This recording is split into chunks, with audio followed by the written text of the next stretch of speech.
Pronto. Então, mais uma vez, boa noite. Meu nome é Edmara Maurício, sou professora de História, museóloga, possuo mestrado em Museologia, e a nossa aula de hoje tem como título, como tema, Tipologias de Museus.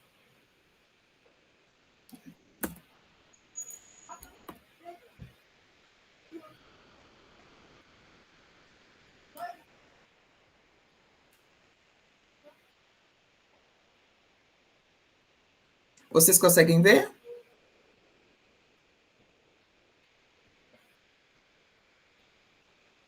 Certo.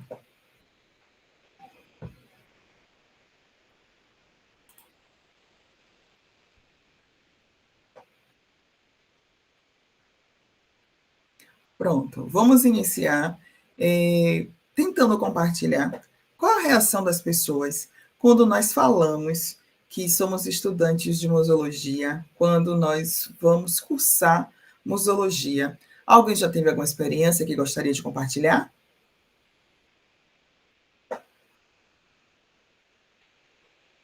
Vocês estão muito calados hoje.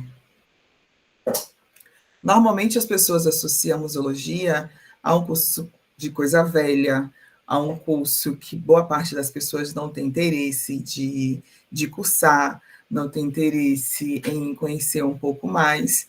E acredito que um dos grandes desafios dos estudantes de museologia, das pessoas que buscam entrar nessa área, é tentar justamente fazer com que as pessoas do seu ciclo de amizade, seus familiares, entendam que o museu não é lugar de coisa velha, que o museu não tem apenas coisas velhas, mas a gente trabalha com várias tipologias. E aí eu começo perguntando para vocês o que é que nós entendemos como museu? O que é um museu?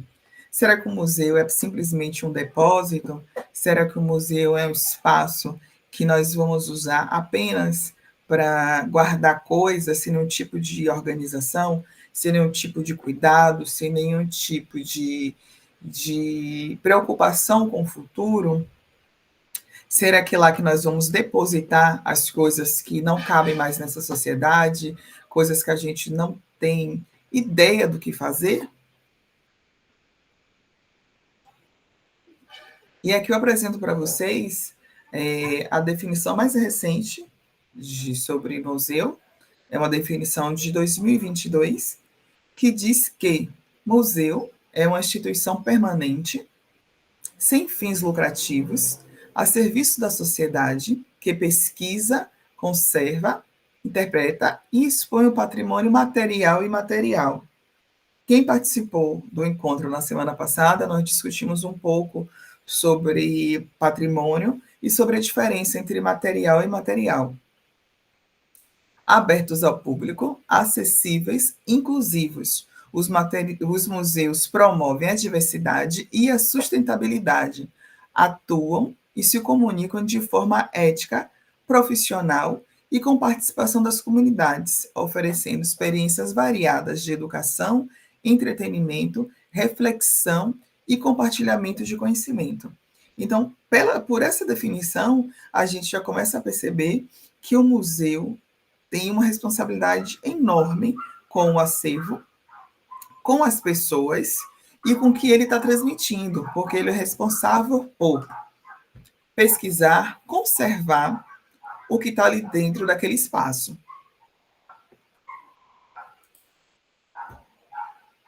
Qualquer dúvida, por favor, me perguntem. Podem interromper a aula sem problema algum.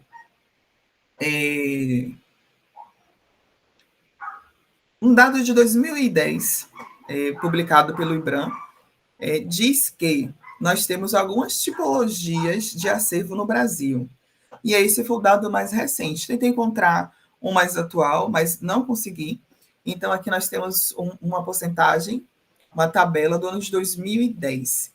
E aqui nós temos algumas tipologias de acervo presente em museus. Então, nós temos história, artes visuais, imagem e som, antropologia e etnografia, arqueologia, ciências naturais e história natural, ciência e tecnologia, biblioteconomia, virtual, documental, arquivístico e outro. Então, nós percebemos que os três maiores tipologias de acervo no Brasil está entre museu histórico, museu de artes visuais e museu de imagem e som. Os museus apresentam um discurso próprio, denominado museológico, que é constituído por diversos elementos presentes em suas exposições, com os quais os visitantes podem interagir de alguma forma, refletir sobre as disposições museológicas a quem se destinam, fazendo adequação ao público. Só um instante.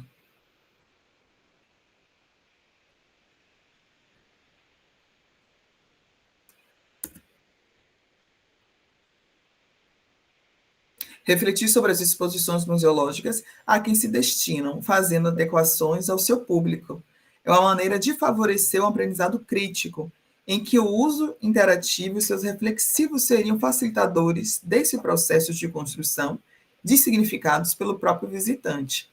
Então, nós percebemos que essa tipologia vai determinar muitas coisas, inclusive o público, inclusive a forma de trabalhar, a forma de interagir com esse acervo.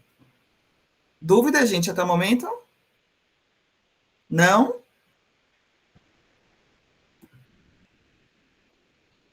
E aqui nós vamos ver algumas tipologias de museus. Nós vamos começar pelo Museu de Arte. Hoje a gente não consegue trabalhar com todos eles, mas eu começo com o Museu de Arte, que é aquele que exibe obras de arte como pintura, esculturas, instalações e outras formas de expressão artística.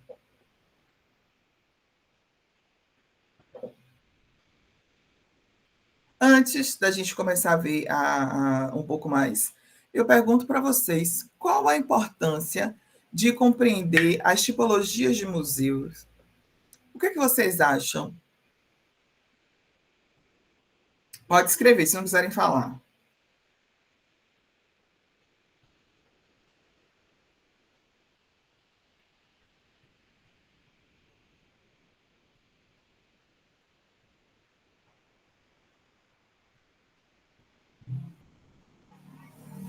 Vamos, meu povo, me ajudem.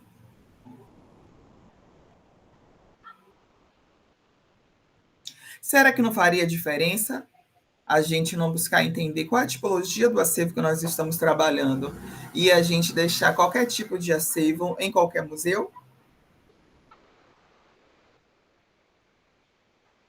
Será que se a gente definir essa tipologia vai interferir no resultado final, no público presente, no público que busca esse museu ou não?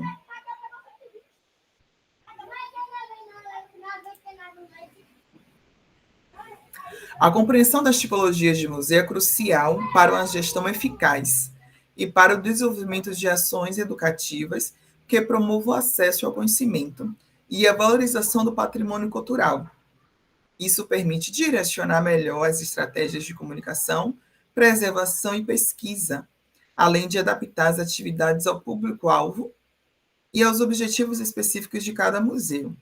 Então, a partir do momento que a gente consegue identificar qual é a tipologia do museu que nós estamos trabalhando, estagiando, nós conseguimos direcionar de uma forma melhor, de uma forma mais clara, de uma forma eficaz, como nós vamos tratar desse acervo, seja na parte mais burocrática, seja na parte de conservação desse espaço, e até na parte educativa, porque nós precisamos identificar qual o espaço que nós estamos, qual o público-alvo desse espaço, desse museu, e a partir daí, a partir dessa tipologia, nós conseguimos trabalhar buscando justamente um aumento desse público presente, desse público que participa, que visita os museus.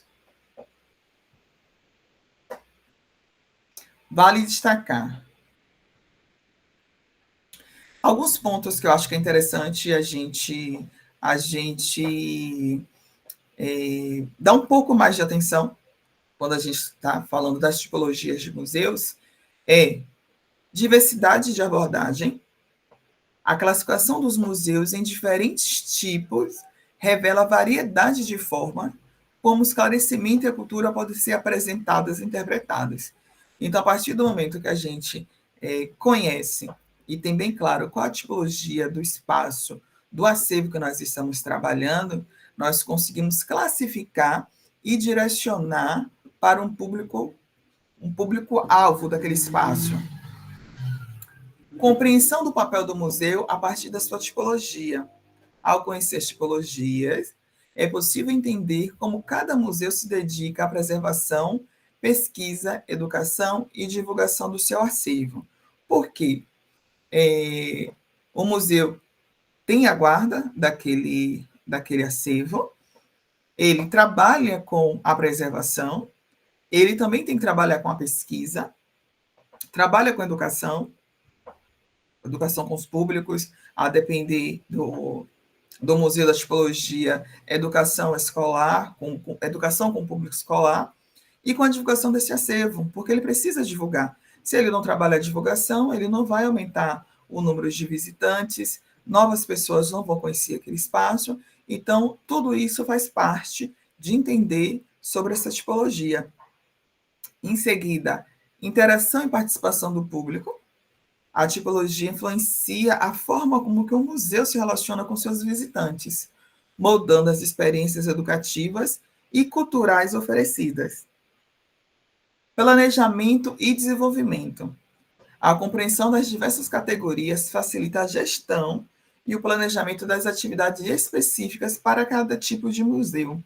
E essas atividades podem ser as atividades educativas, porque vai variar de acordo com o público, de acordo com a idade, pode ser as atividades voltadas para a conservação, em alguns casos, para a questão do restauro também.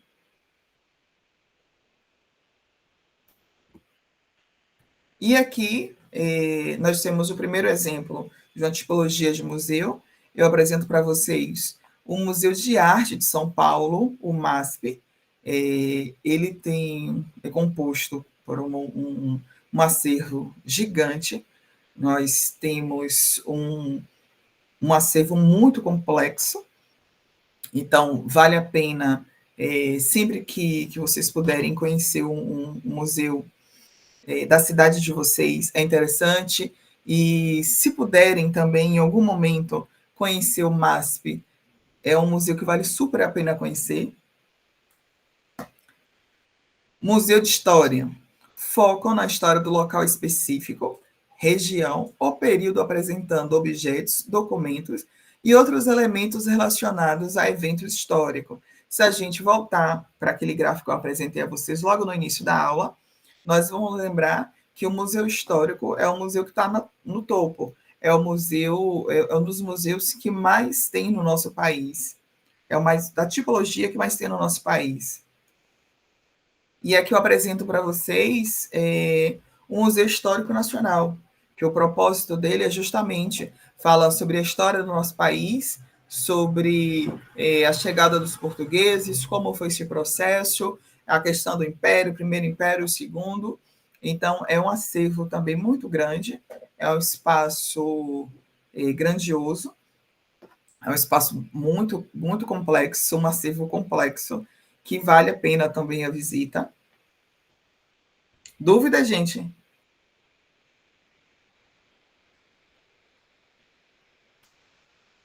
Museu de Ciências e Tecnologia exibe objetos e equipamentos relacionados ao desenvolvimento científico e tecnológico, muitas vezes com foco em demonstrações e interatividade. Esse, normalmente, é um tipo de museu, uma tipologia, que agrada muito o público escolar, o público de crianças e adolescentes, porque normalmente é um museu que é interativo. O que é um museu interativo, Edmara? É um museu que esse público pode tocar, tem jogos, tem brincadeiras, tem atividades com celular, com fone.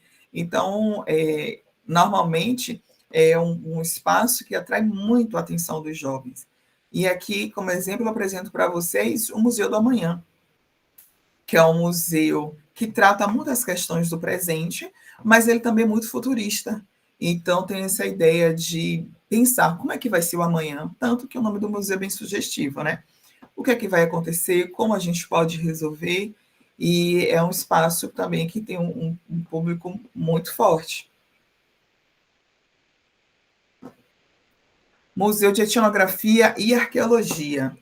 Esses espaços são dedicados à divulgação da arqueologia, com coleções de artefatos encontrados em sítios arqueológicos.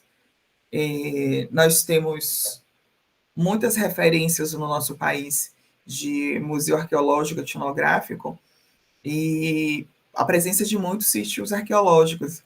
E a cada vez mais que as pesquisas vão aumentando, vão crescendo, a gente percebe. Eu não sei se vocês acompanharam aqui em Salvador, recentemente foi descoberto um, um antigo cemitério de escravizados.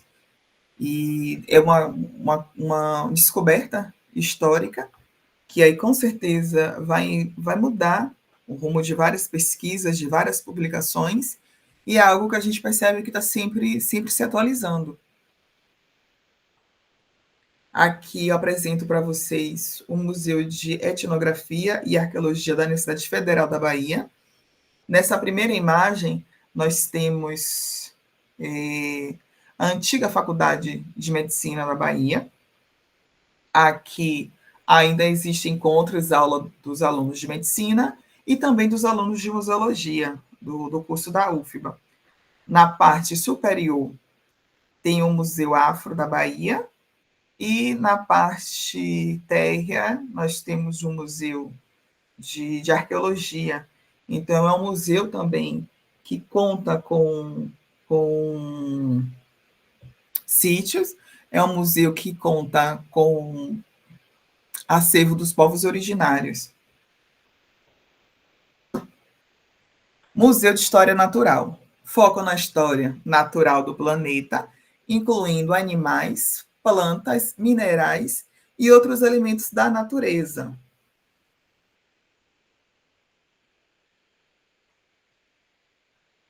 E aqui eu apresento para vocês como exemplo o Museu de Zoologia da Universidade de São Paulo, USP.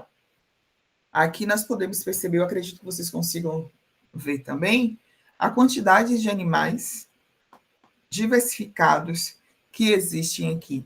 Então, é também um espaço que chama muita atenção, principalmente das crianças de pesquisadores, pela diversidade desses animais que estão lá presentes. Museus temáticos concentram-se em tema específico, como o Museu do Futebol, o Museu do Café, ou museu dedicados a um movimento específico, a um artista ou um movimento específico. Eu tenho aqui o Museu do Futebol, que ele foi inaugurado recentemente, né? Se a gente for pensar em museus que já têm 60, 70, 80 anos. E, como a gente pode notar, é um tema muito específico, porque, de fato, ele só vai tratar do tema relacionado ao futebol. Um outro exemplo, o Museu da Pessoa. Esse museu, ele é diversificado porque, constantemente, ele pode receber história de pessoas que retratam, que contam as suas vidas. Então, ele está sempre em atualização. Ele é um museu que a gente pode acompanhar virtualmente. Tem todo essas histórias, o processo, as histórias de vida e o espaço também para colaboração.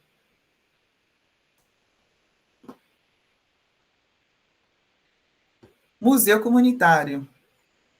Um museu comunitário é uma instituição cultural criada e gerida por uma comunidade local, com o objetivo de preservar e divulgar sua história, cultura e patrimônio. Diferente dos museus tradicionais, ele foca na participação ativa da comunidade, na gestão, pesquisa e divulgação do acervo, promovendo o sentimento de pertencimento e identidade local. E aqui eu vou trazer para vocês a citação de Varrini, Hugues de Varrini.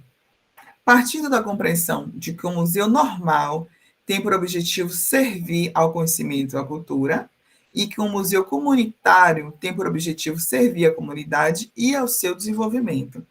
Então, o museu comunitário diz muito sobre a identidade, sobre o processo de conhecimento de uma localidade, de um público, de uma identidade local e de um sentimento de pertencimento.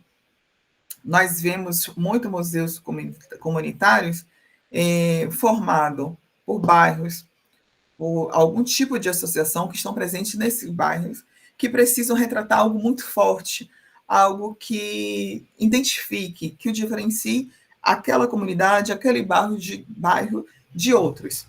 Então, normalmente, esse tipo de museu é gerido pela população local. E aqui eu vou ter um exemplo para vocês, o Museu da Maré. Tem um documentário na Amazon, indico que em outro momento, quando vocês puderem, assistam. É um documentário rápido, se eu não me engano tem 25, 28 minutos, mas é um documentário muito bacana, que fala sobre esse processo de criação do Museu da Maré, o como eles lutaram para manter, e lutam, né, para poder manter esse espaço, o propósito deles que é justamente contar a história da comunidade, a história dessas pessoas, como eles fizeram e fazem para se manter, para sobreviver, e a intenção deles em mostrar essa história, mostrar o dia a dia deles. Então, é um museu que ganhou muito espaço, que é referência para vários outros que estão aí, que estão se formando.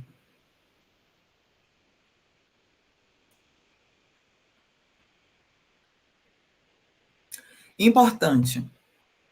O uso da memória do patrimônio são importantes estratégias para a institucionalização de novos discursos e para refletirmos sobre relações em diversas escalas. Um dos principais instrumentos para tal construção são os museus.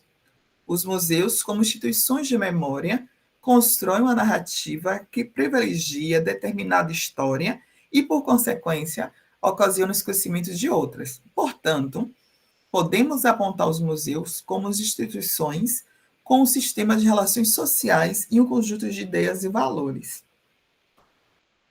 Reis 2021. O que ela quer dizer com isso? O museu não é neutro, como nenhum de nós.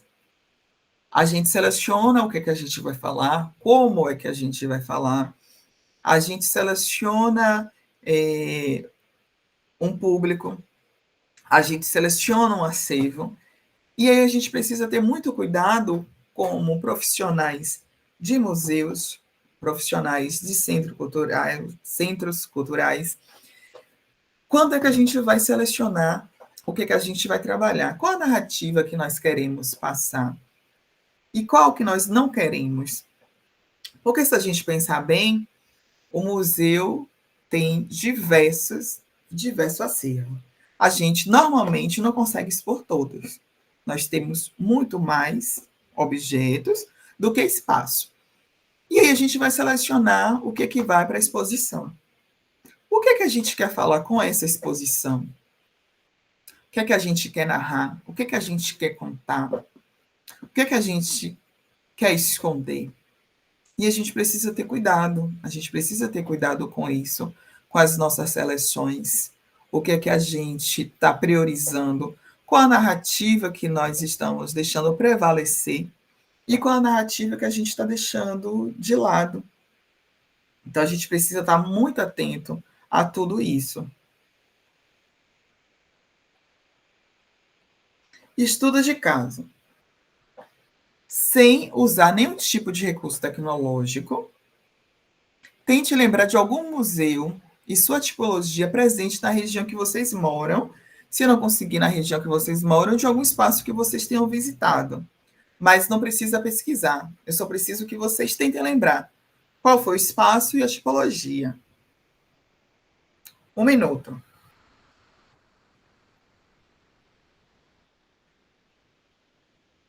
Se não quiserem falar, podem escrever.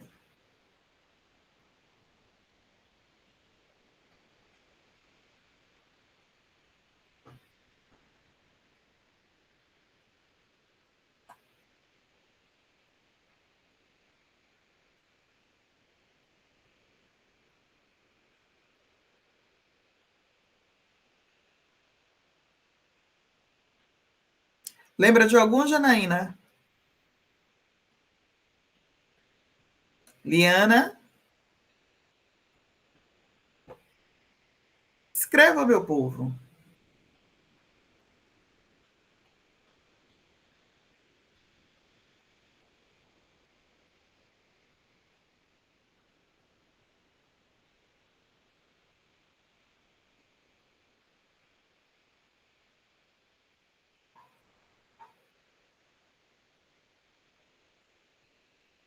Vamos lá. No momento, não? Certo, obrigada.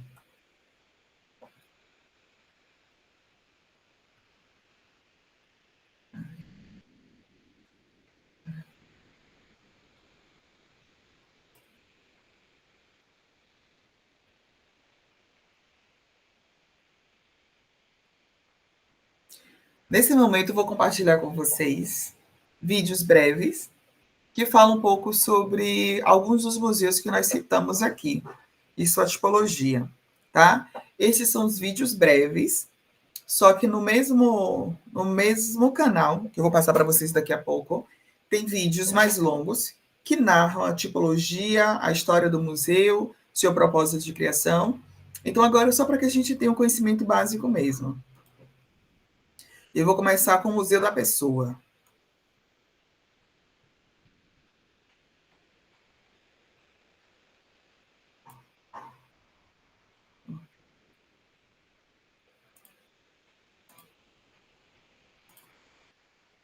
Oito bilhões de pessoas no mundo e não há uma vida igual à outra. As vidas são únicas e são inúmeras as formas de contá-las. Quantas dessas histórias são escutadas? O que muda ou poderia mudar se passássemos a prestar mais atenção em cada uma dessas narrativas? Por acreditar que cada uma dessas histórias inspira, provoca e transforma a sociedade, fundamos há 30 anos uma iniciativa pioneira, o Museu da Pessoa, um museu virtual dedicado às histórias de vida. Reunimos no Museu da Pessoa narrativas de pessoas de todas as origens, raças, etnias, classes sociais e idades. Já são mais de 20 mil histórias e 60 mil fotos e documentos digitais abertos ao público gratuitamente. Trabalhamos de forma colaborativa e convidamos todos e todas a participarem, contando suas histórias, participando das atividades e montando suas próprias exposições. Acreditamos que as histórias de vida podem mobilizar, gerar mudanças e inspirar novos futuros. E você pode fazer parte disso. Conheça o Museu da Pessoa e participe. museudapessoa.org.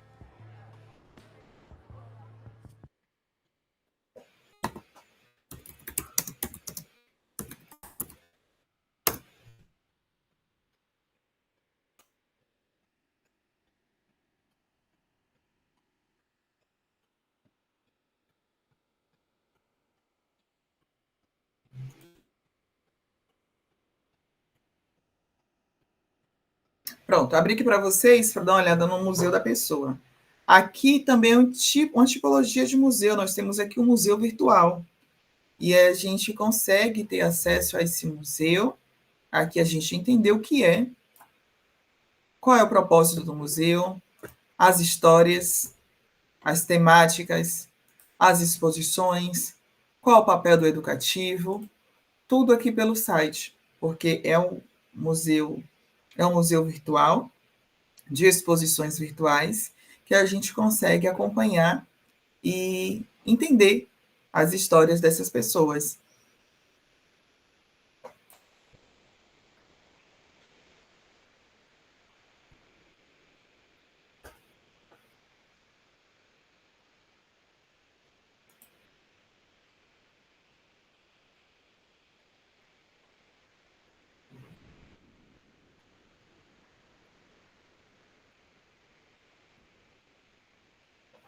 Pronto, agora eu vou apresentar o vídeo do Museu de Arte da Bahia.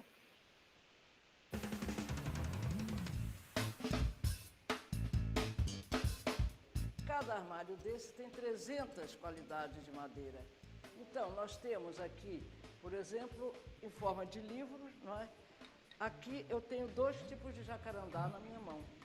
Existem 22 famílias de jacarandá.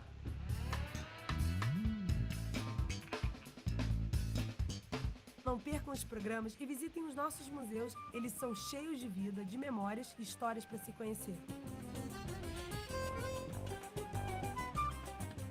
Até a próxima visita.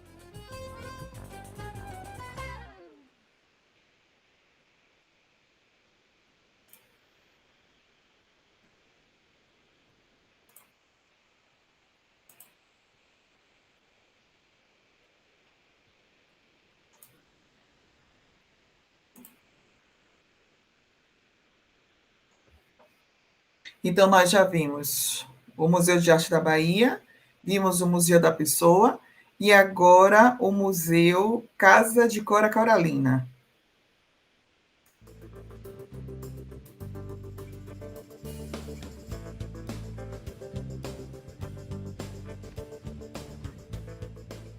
Sala das Condecorações. Beca Preta foi quando Cora discursou e recebeu o título de doutor honoris causa, Universidade Federal de Goiás. Beca Azul, da Academia Feminina de Letras e Artes de Goiás. Várias medalhas. O troféu Juca Pato, da União Brasileira dos Escritores. Cora foi a primeira mulher no Brasil a recebê-lo e, em seguida, a Raquel de Queiroz. Não percam os programas e visitem os nossos museus. Eles são cheios de vida, de memórias e histórias para se conhecer. Até a próxima visita.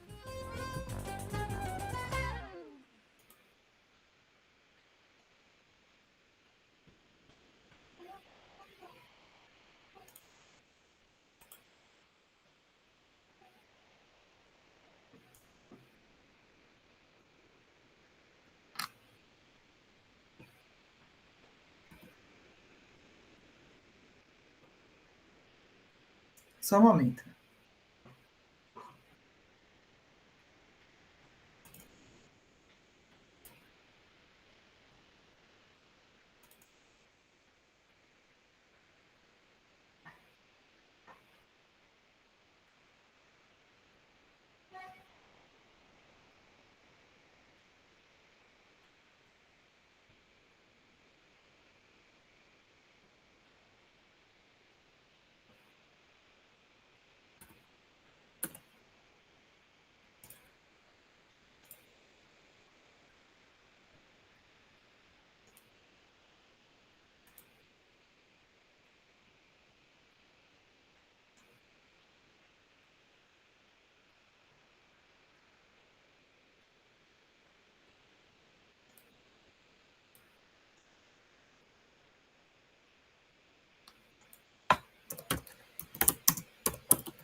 Oi, sabe quem sou?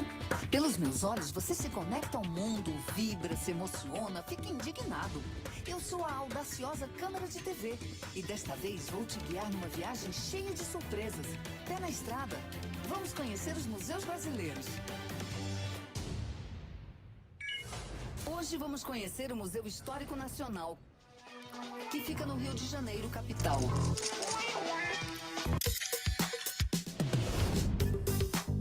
O Museu Histórico Nacional é um dos mais importantes museus de história brasileira, reunindo um acervo de mais de 340 mil itens, entre os quais a maior coleção de numismática da América Latina.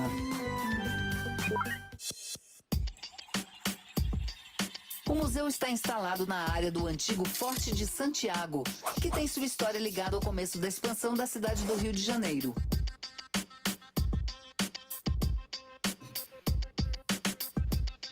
A história do conjunto arquitetônico que abriga hoje o Museu Histórico Nacional está vinculada à fundação da cidade do Rio de Janeiro e ao contexto de invasão dos franceses na Baía de Guanabara. Em 1555, os franceses haviam se instalado na Baía de Guanabara para explorar o comércio de pau-brasil numa aliança com os tupinambás. Após anos de luta, em 1567, Estácio de Sá consegue expulsá-los e funda um novo povoado, em lugar mais seguro, o Morro do Castelo. Então foi instalada a Fortaleza de Santiago, ao pé do Morro do Castelo, que era um ponto seguro para o desembarque, dos navios que abasteceriam a cidade. Esse novo povoado marcou de fato a fundação da cidade do Rio de Janeiro, que a partir daí se expandiu até se tornar a segunda maior metrópole do Brasil. De lá para cá, o Forte de Santiago também passou por várias transformações, até que em 1922, com a inauguração da Exposição Internacional do Centenário da Independência, se transformou no Museu Histórico Nacional, que nós vamos conhecer agora. Bem-vindos ao Museu Histórico Nacional.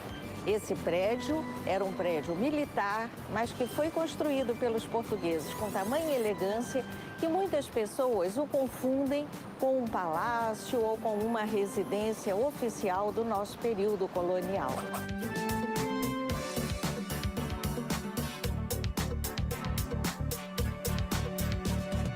Em 1922, o antigo arsenal é todo adaptado e aqui é inaugurada a Exposição Internacional do Centenário da Independência.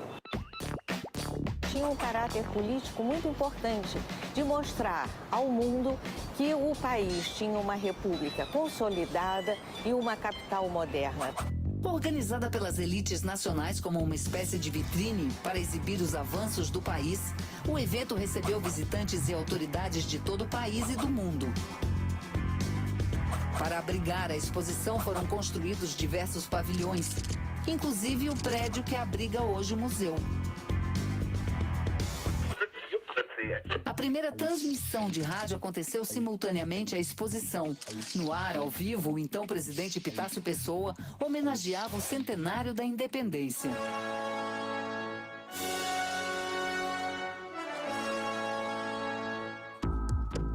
O Museu Histórico Nacional preserva mais de 300 mil itens de objetos, entre livros, documentos, fotografias e também objetos como pinturas, coleções de porcelana, indumentária, viaturas. Não terminar de tantas coisas que contam a nossa história de ontem e hoje. Nós estamos prestes a conhecer a exposição de longa duração que passa por toda a história do país, desde a pré-história até os dias atuais.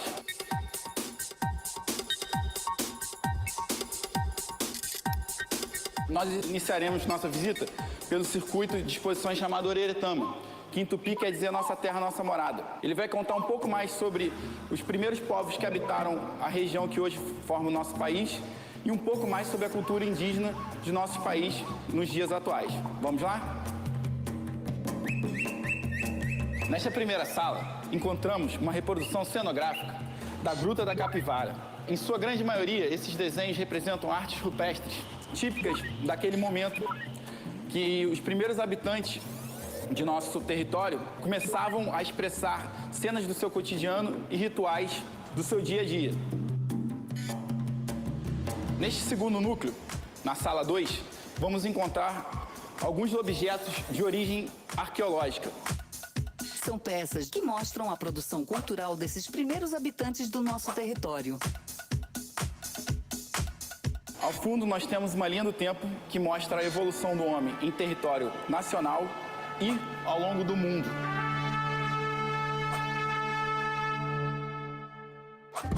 O destaque dessa sala vai para os sambaquis, que são empilhamentos de materiais orgânicos, vestígios dos primeiros habitantes de nosso território. Através de um sambaqui, é possível viajar a um Brasil pré-histórico. Numa pesquisa minuciosa, é possível, por exemplo, saber como os antigos habitantes sepultavam seus mortos, como eles viviam e que instrumentos usavam para caçar. Vamos seguindo na exposição. Na segunda sala da exposição Oreiretama, entramos em contato com a cultura indígena.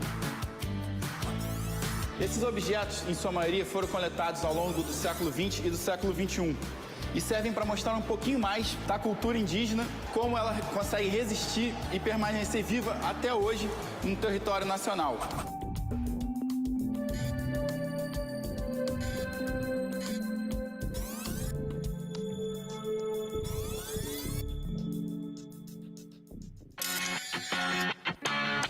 Interessante que nem tudo que a gente vê na escola, né, que a gente fala muito sobre história, você consegue aprender tanto como vindo ao museu. Chegamos à nossa segunda exposição, chamada Portugueses no Mundo. Essa exposição inicia com um vídeo mostrando as rotas das grandes navegações empreendidas pelos portugueses. É interessante observar como um pequeno país da Europa conseguiu se expandir pelo mundo todo, chegando aos mais diversos continentes, como a África, a América do Sul e a Ásia. A exposição apresenta a expansão portuguesa a partir das grandes navegações. Logo de cara, nessa vitrine, são apresentados alguns objetos e instrumentos fundamentais para que os portugueses se guiassem pelos mares. Nós temos aqui a reprodução ampliada da Carta de Pero Vaz de Caminha.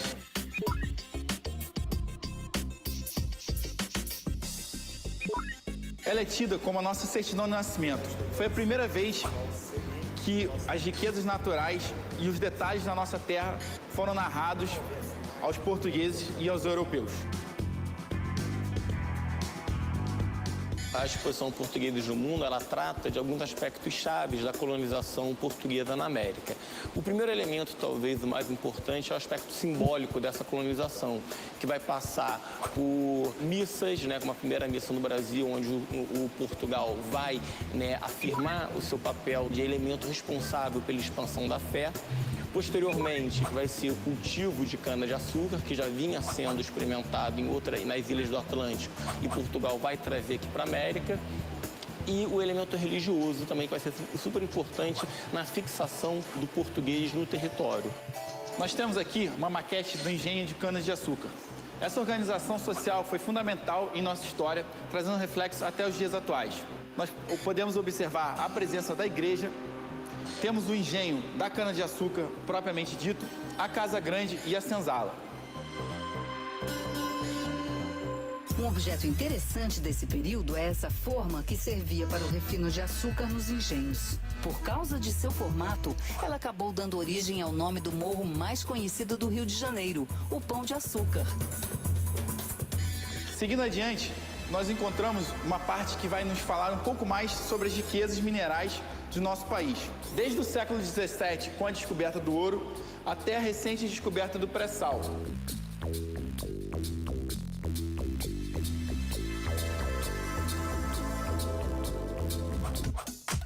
Sejam bem-vindos ao universo bibliográfico do Museu Histórico Nacional. A nossa biblioteca é formada por 59.980 itens bibliográficos.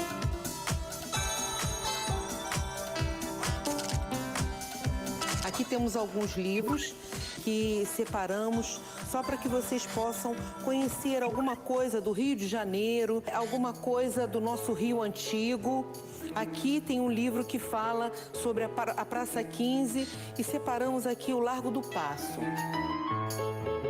Temos também este livro de Juan Gutierrez, um livro de fotografias. E aqui nós temos uma fotografia do Jardim Botânico de 1892. Nós podemos encontrar alguns livros que falam sobre indumentária, sobre os costumes do século XII, XIII, XIV e XV. É uma publicação também muito preciosa.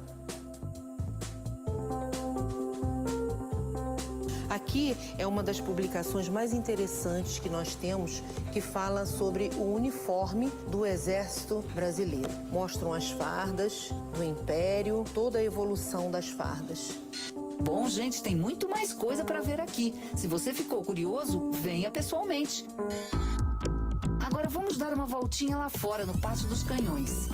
Nós estamos no Pátio dos Canhões, um único lugar do Museu Histórico Nacional que mantém o que a gente chama de museografia, o que mantém a mesma formação desde a década de 40.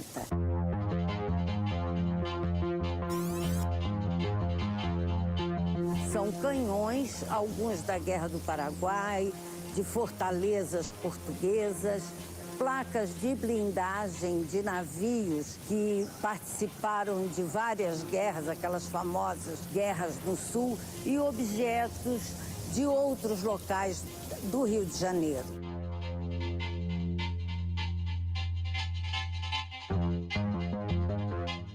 O professor que quiser vir aqui trabalhar com seus alunos, ele pode aproveitar para fazer uma comparação entre a fundição do canhão e do sino. E só conseguiu-se chegar à precisão para a fundição de um canhão a partir da fundição do sino. O sino, quanto mais fino, quanto mais bem trabalhado é o metal, mais bonito é o seu som. E o canhão, quanto mais bem trabalhado, mais certeiro é o seu tiro.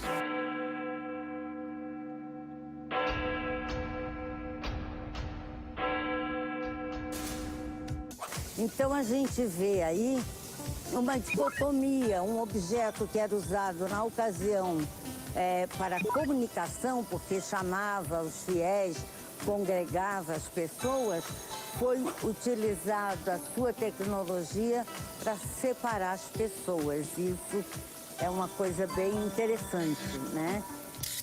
Interessante. E no próximo bloco tem mais curiosidades para você, como a exposição que mostra a evolução do automóvel. Fica aí que eu já volto.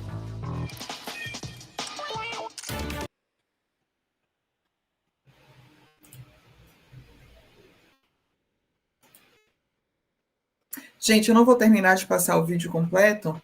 O propósito da escolha desse vídeo falando sobre o Museu Nacional foi justamente para que a gente conheça um pouco mais de perto sobre essa tipologia, que é um museu histórico, e voltando para aquele gráfico, é um museu em que existe mais tipologia no nosso país, e para que a gente perceba o quanto o acervo dele é bem diverso. Só nesse vídeo nós vimos canhões, sino, livros, fotografia, mesas, cadeiras, e ainda tem muito mais coisas. Então, para que a gente perceba o quanto essa escolha é significativa. No início do vídeo, ele começa a falar sobre a construção, sobre a escolha daquelas edificações. Então, nós temos aí também o patrimônio edificado. O que é que esse patrimônio quer falar para a gente? O que ele está falando e que, às vezes, a gente não está percebendo, a gente não está vendo. E, juntamente com esse patrimônio edificado, esse acervo desse espaço. Então, a escolha do Museu Nacional foi justamente por isso. Deixa eu botar para tirar o slide.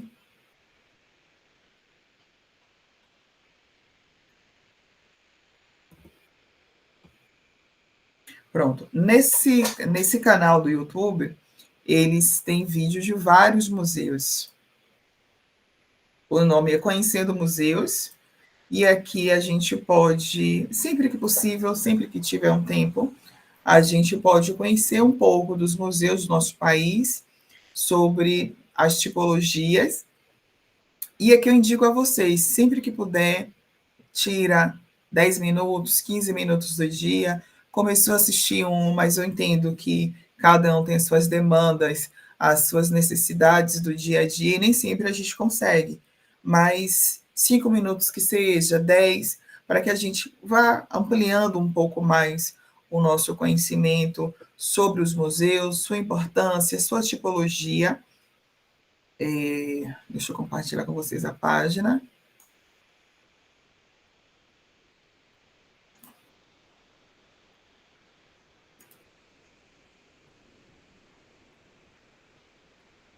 Aqui está a página que está no YouTube.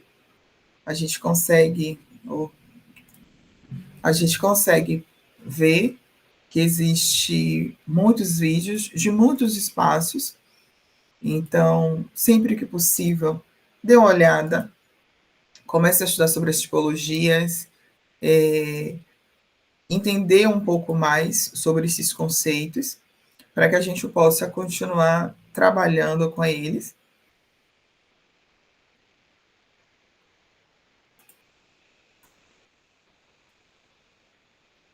Essa é a minha sugestão de atividade para que vocês desenvolvam nos próximos dias.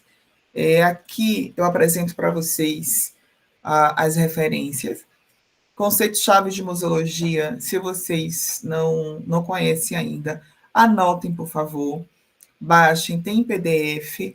É assim, o nosso livro de uso constante do museólogo. A gente precisa entender os conceitos, o que é dito dentro da museologia, e esse livro nos ajuda muito.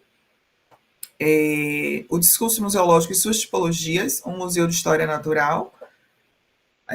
Os museus de território enquanto estratégias de mobilização de patrimônio ambiental e cultural, e o texto de Hugues de Varrini, Museu Comunitário como Processo Continuado. Meu e-mail está na tela, professora_edmar@unicv.edu.br.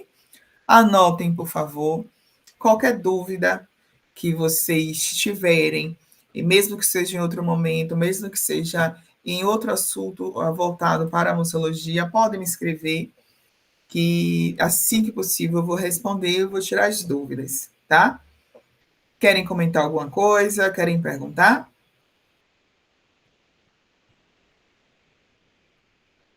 Nada? Dúvidas, sugestões?